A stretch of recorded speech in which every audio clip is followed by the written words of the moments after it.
Let's reveal our first half fantasy all-star team up next on Fantasy Baseball Today Express.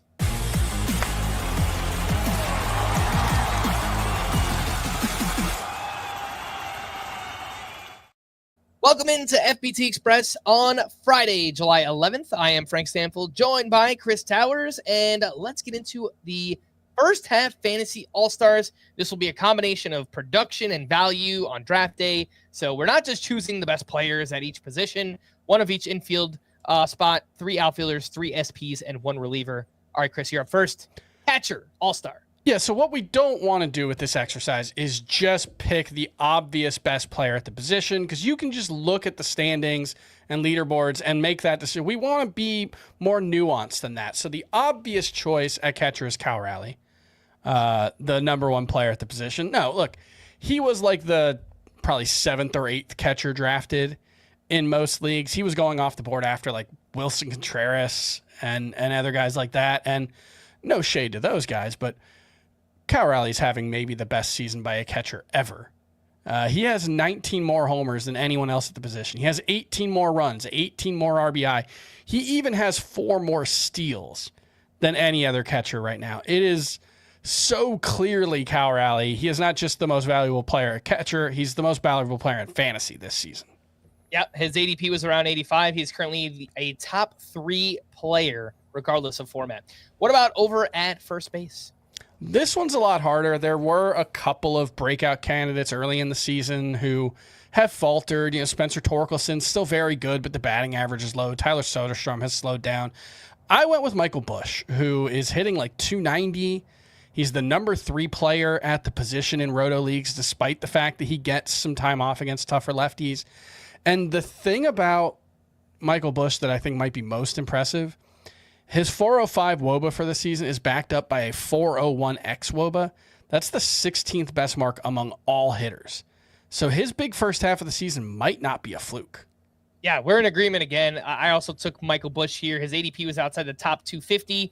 He's currently the 3rd best first baseman in roto, the 6th best in head-to-head points leagues. What about second base? Kind of an uninspiring position here, Chris. Who is your all-star at second base? Yeah, there are a couple ways you could go in this one, but the way I went is Brandon Lau, who his ADP was outside of the top 200. He's the best player at second base right now in roto leagues so far. Now, that's because Ketel Marte was on the IL. If he hadn't missed any time, I think Ketel Marte would clearly be the best player. I think he might be the pick for most valuable because he's been that much better than everybody else at the position. But Brandon Lau, tied for the most home runs at the position, has been a great fit for that new ballpark in Tampa, has mostly stayed healthy. He is currently dealing with an injury, so hopefully that doesn't derail his second half, but I think it's got to be Brandon Lau. Yep, we're 3 for 3 here. I agree that Brandon Lau, who currently has 19 home runs, 54 runs, 50 RBI, you and Scott were all over that one. He is the all-star at second base. What about at third base? All right, we finally have some differentiation. Chris, who do you have? Eugenio Suarez, who dropped out of the top 150 in ADP coming into the season, despite 30 homers and 191 combined runs and RBI. He was arguably the best third baseman in fantasy in the second half of last season, and he's been right there so far this season. He is actually 1 homer shy of last year's mark, and he is only 2 RBI behind Seiya Suzuki and Aaron Judge for the MLB lead. He's been a top 20 player in roto this season and 18th among hitters in points leagues, which is not his best format. So Eugenio Suarez, what a season he's having. What a turnaround over the past year or so. Yep, contract year Gino. He's going for it this season. I'm actually going to take Maikel Garcia, whose preseason ADP was outside of the top 200. He's currently a top 7 third baseman in both formats. He's just become a more complete player. He hits the ball hard. Batting average 305, little bit of pop, 8 home runs, good speed, 18 steals, lots of positional versatility for fantasy as well. So think Eugenio Suarez totally fine, but I'm going to go in a different direction here with Maikel Garcia. Let's take a quick break. When we return, we'll get into shortstop and the rest of the positions right after this.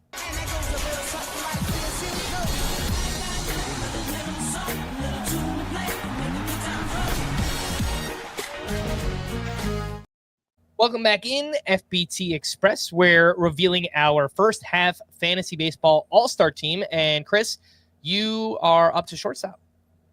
I'm going with Trey Turner. I know he's a big name. I know he was an early round pick, but the biggest thing for me is just, I think a lot of people thought that Trey Turner was just done being a significant source of stolen bases, and he's already up to 24. He's on pace for a career high. That's 5 more than he stole all of last season, in addition to his usual, 20-ish homer pace, great batting average, tons of runs. He's been, I think, one of the 3 or 4 best players at the position. He's been a top 15 player in Roto, and I'm not sure that everyone thought Trey Turner was still capable of that. So I'll go with him. Although, if not for the injury, Jeremy Pena would have been the choice. He was having an absolute breakout season. Hopefully that rib injury does not derail his season, and hopefully he is able to return within the next couple of weeks.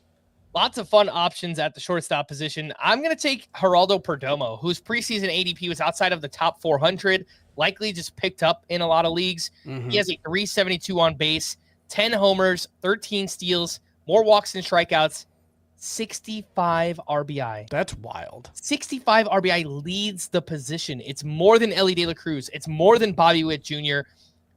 We're not expecting Geraldo Perdomo to keep this up, but he slowed down recently, and he has picked things back up. So he's made adjustments. And look, I think he has arrived as a legitimate fantasy viable option. Maybe not this good, but I still think that he'll be pretty good here moving into the second half as well. What about outfield, Chris? Give me 3 names. Yeah, Aaron Judge, Pete Armstrong, and James Wood are my 3. Just 5 category production all the way across the board. Even Judge has 9 stolen bases.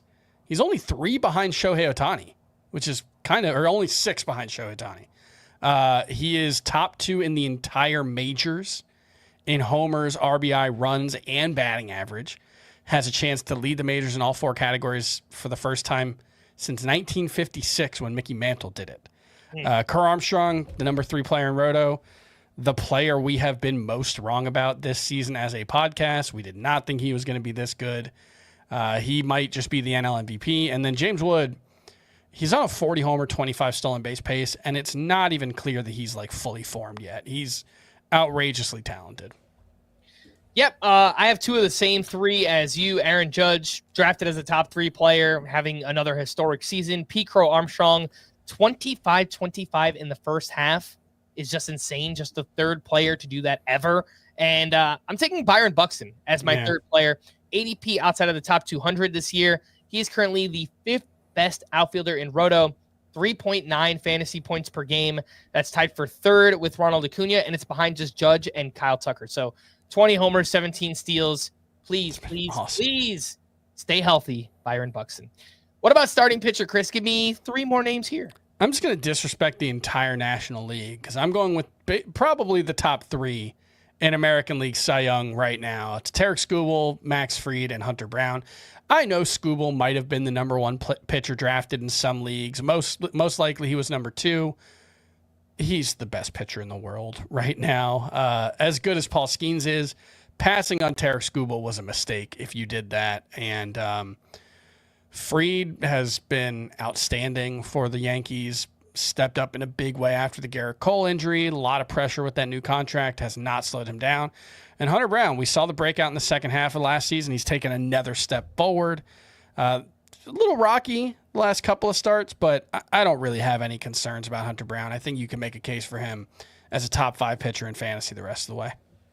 All right, I have 2 of those 3 names as well. Max Fried, many were scared off the recent elbow and forearm injuries, including me. You and Scott were not. So again, shout out to you guys. Stepped into a team with a ton of pressure. Garrett Cole out for the year, and he has just shoved so far in the first half. Hunter Brown, full-on breakout here for him, throwing harder, getting more whiffs this season as well, more strikeouts than Max Fried. So looks like they can be dueling it out for 2nd in AL Cy Young voting. And then this one will surprise people. Matthew Boyd. Anytime you can pick Matthew Boyd over Tarek Skubal, I think you got to do it. You got to do it, especially when his ADP was outside of the top 300. He is currently the SP 13 in Roto. That's wild. The SP 16 in points leagues. He has a 2.52 ERA, a 107 WHIP, Strikeouts have dipped down over the course of the season. Did have 9 strikeouts over 5 innings in his last time out, but this is now 2 years in a row he's pitched very well. He's on a great team, win potential with the Cubs. I don't think he'll be this good. Maybe he's more like a mid-3s ERA in the second half of the season, but still a quality pitcher and a big win on draft day. Let's wrap up with relief pitcher. Who you got? Andres Munoz. He was the number 9 reliever in ADP coming into the season. He's a lot closer to number 1 than number 9 right now. He's 1 save short of his career high. He has a 34% strikeout rate. As long as he fixes the pitch tipping issue that the Yankees identified and took advantage of on Thursday night, I think Andres Munoz is one of the 3 or 4 best closers in baseball now. Yeah, my answer actually is going to be Dan Wilson. Who the heck is Dan Wilson? Well, that's the Mariners manager who made all of this possible. Mm-hmm. He finally unleashed Andres Munoz. He allowed him to be the full-on closer, and now we are seeing the fantasy upside. A 1.54 ERA, a .91 whip, 21 saves, over a strikeout per inning. Andres Munoz, the number 2 reliever in Roto, the number 5 in head-to-head points. Thank you to Dan Wilson. Yes. For more extensive fantasy baseball coverage, listen to our full-length podcast, Fantasy Baseball Today, on Spotify, Apple Podcasts, or anywhere else podcasts are found. Thanks for listening to Fantasy Baseball Today Express, and we will be back again next week. Bye-bye.